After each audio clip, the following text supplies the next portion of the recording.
Oke pemirsa, kembali lagi di Hidup Sehat bersama Dr. Ekles. Nah, di segmen kali ini kita akan membahas suatu penyakit yang sering mungkin kita jumpai dan menjadi pengetahuan umum masyarakat, yaitu penyakit diabetes.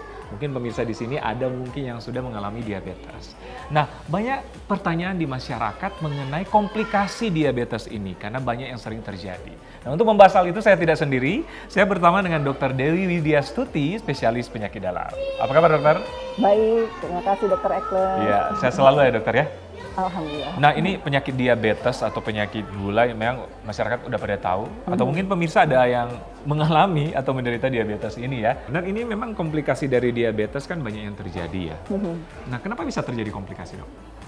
Memang sebetulnya komplikasi dari diabetes ini terjadi pada satu prinsipalnya adalah dia mengalami kerusakan sel endotel vaskuler. Jadi kerusakan sel endotel vaskuler ini nanti suatu ketika akan merambat kepada kematian sel-sel di organ-organ tubuh kita seperti jantung, kemudian ginjal, saraf, dan lain sebagainya.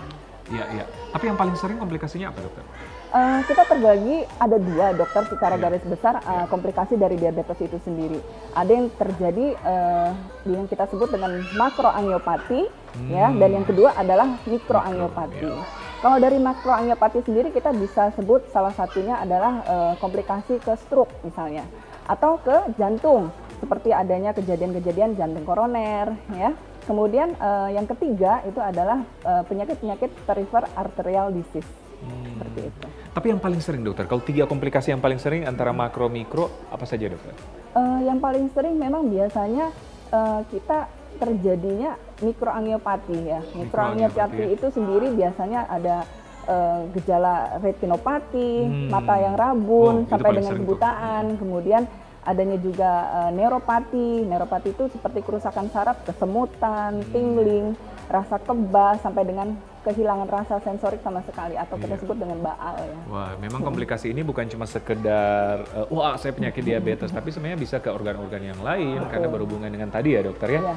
Awal yang manis tapi berarti tidak manis ya dokter. Dokter, biasanya berapa lama sih diabetes ini dapat berlangsung?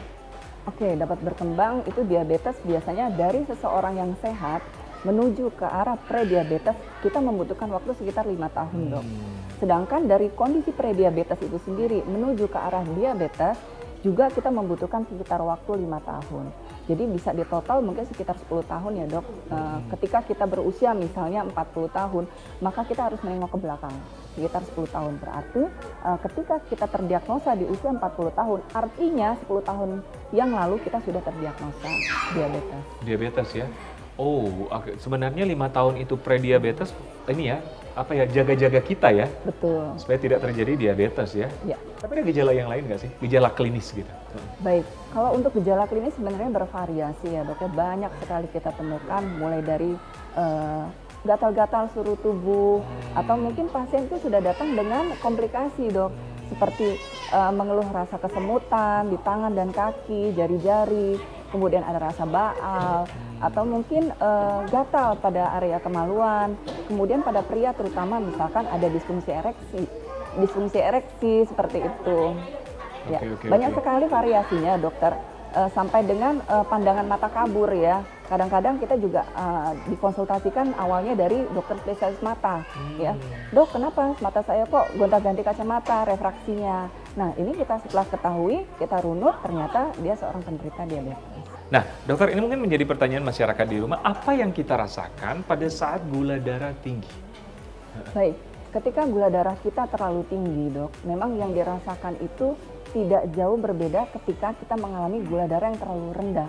Sama-sama menggambarkan rasa lemas yang berlebihan ya. Kadang-kadang ada juga yang sampai dengan kehilangan kesadaran atau kita sebut dengan koma diabetikum. Hati-hati dengan kondisi seperti itu ya dok, karena bisa menimbulkan kematian. Iya. Memang pentingnya juga kita memeriksa gula darah kita ya. Tapi bukan berarti pada saat kita periksa gula darah tinggi terus langsung menderita diabetes, bukan ya, ada diagnosanya ya. Iya betul. Tapi gejala umum seperti tadi ya pada saat gula darah tinggi ya. Iya. Nah, oke, ini kan berhubungan dengan gula darah nih, diabetes berarti gula darah yang meningkat ya. Dengan berbagai penyebabnya dan tipe-tipe diabetes. Tapi ini bisa kembali normal nggak gula darahnya? Ini pasti pertanyaan masyarakat di rumah nih. Baik, Seseorang itu sebetulnya bisa menjalani pengobatan dengan baik ya, sehingga dia bisa mengalami satu kondisi gula darah yang normal, bahkan senormal mungkin seperti yang lain, dokter. Banyak pasien-pasien juga yang memiliki kedisiplinan yang bagus, controlling self monitoring gula darah yang baik setiap bulannya, dan minum obat yang teratur, kendali stresnya juga bagus. Dia bisa mengalami satu kondisi gula darah yang stabil dan normal. Oke. Tapi memang dipengaruhi oleh harus ada faktor lifestyle dan ada faktor pengobatan yang terus-menerus di dalamnya ya? Ya, betul. Gitu-gitu. Tanpa obat bisa kembali normal nggak, Dok? Kalau untuk tanpa obat, biasanya kalau pasien masih dalam kondisi atau fase prediabetes, kita mengawalinya dengan diet dulu, Dok. Dulu kan? Dengan lifestyle modifikasi. First line terapinya itu adalah lifestyle modifikasi. Kecuali kita sudah didiagnosa diabetes. Ya. Ya, jadi berapa pentingnya ya itu ya, dokter ya? Oke, nah berhubungan dengan komplikasi tadi, dokter, ini komplikasi dapat dicegah nggak, dok? Tentu saja dapat dicegah, dokter. Apabila kita menerapkan pola hidup yang sehat. Ada beberapa pilar atau tata laksana dari diabetes itu sendiri yang dapat kita lakukan selama kita melakukannya dengan tertib, disiplin ya. Kita bisa mencegah semua komplikasi tersebut. Yang pertama, dari keempat pilar itu adalah yang pertama adalah edukasi yang baik. Ya, edukasi ini termasuk dari tata laksana diet ya, Dok ya. Sehingga orang-orang misalnya pola makannya seperti apa. Ada prinsip yang namanya kita sebut dengan 3J ya. Oke, apa mungkin itu, Dok? Belum banyak orang tahu mungkin ya. 3J ini yang pertama adalah kita harus membatasi jumlah kalori. Ya, itu satu. Bukan pantangan ya. Kita masih boleh konsumsi misalnya karbohidrat dalam jumlah yang tidak berlebihan. Dari Perkeni sendiri kita dianjurkan tidak boleh membatasi atau mengurangi kalori sehingga kita tetap wajib masuk kalori atau karbohidrat itu sebatas 130 gram per hari. Karbohidratnya 130 gram per hari. Oke. Lalu J yang kedua adalah jumlah makanan tadi yang pertama sudah, jenis makanan harus bervariasi. Jadi kita tidak boleh makan yang itu melulu ya.